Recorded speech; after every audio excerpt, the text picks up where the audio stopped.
Hey there, it's Josh again, lead pastor, Cornerstone Community Church in Springtown, Texas, here with another Ministry Minute. We started a series called Love Equals, and today I want to talk to you about love.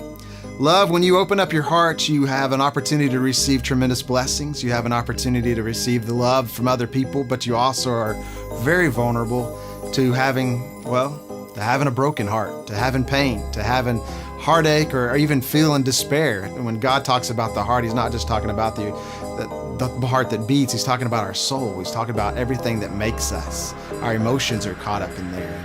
And when our heart gets crushed, when our heart gets broke, or we get wounded, then that pain gets in there. And sometimes in life, we don't feel like people care. And actually, one of the biggest tricks the enemy likes to play is he likes to tell us that God doesn't care. That God doesn't care how we feel. That God doesn't care about the pain that we're in at this moment. He doesn't care about the tragedy or loss. He's too big of a God. He's got too much things going on to be worried about our little emotions and our pitiful little time right now. But that's just not true. It's a lie. It's a trick of the enemy. And God does care. There's scripture that proves that He cares. In Genesis chapter 4, I want you to listen to this. Genesis chapter 4, verse 6, Cain and Abel are they're before God with their offerings, and God's talking to Cain, and He says, verse 6 says, "So the Lord said to Cain, 'Why are you angry? And why has your countenance fallen?'" You see, God was looking at the face of Cain. He cared that Cain's face, that his countenance had fallen. His face looked like he was sad, and God noticed it. God goes on to tell Cain that sin is crouching at the door, and he needs to make preparation for it. If you know the story of Cain and Abel, Cain didn't listen to the warning. He didn't heed it. But God was concerned about Cain enough to tell him and ask him, "Why are you mad? And why is your face downcast? Or why is your countenance shifted?" And so God cares about our face. He's looking at your face. He knows your heart. He knows what's going on in your life.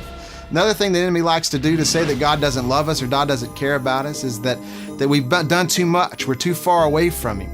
That we're running from Him, or there's just things in our life that He can never love us enough. Well, that's just not true either. See, there's a story of Jonah, who was a prophet of God as well. He was called to go to Nineveh, but he didn't want to. So he ran from the furthest place that he could. He went to a place called Tarshish. And all of a sudden, in this story found in the book of Jonah, Jonah was in this ship, and the storm was casting all over the place, and they told him, Jonah told the guys to throw him overboard, and if he did, the waves would stop, and when he did, a great fish swallowed him.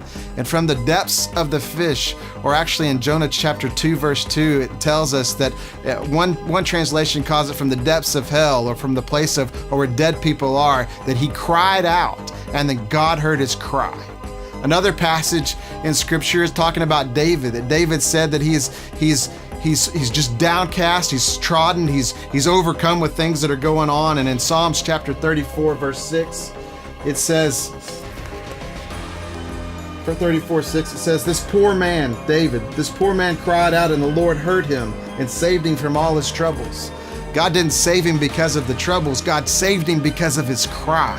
When we cry out to God, God hears us, God understands, and He is moved with compassion to do something for us. Peter tells us in 1 Peter to cast all our cares because God cares for us. So I want you to know today that if you are thinking God doesn't care, you need to change that thought, change that mind pattern, because God does care. He loves you. He's concerned for you. And when you cry out, the Father hears His children, and He will move on your behalf. We love you. We're praying for you. Thanks for tuning in. We'll see you next time.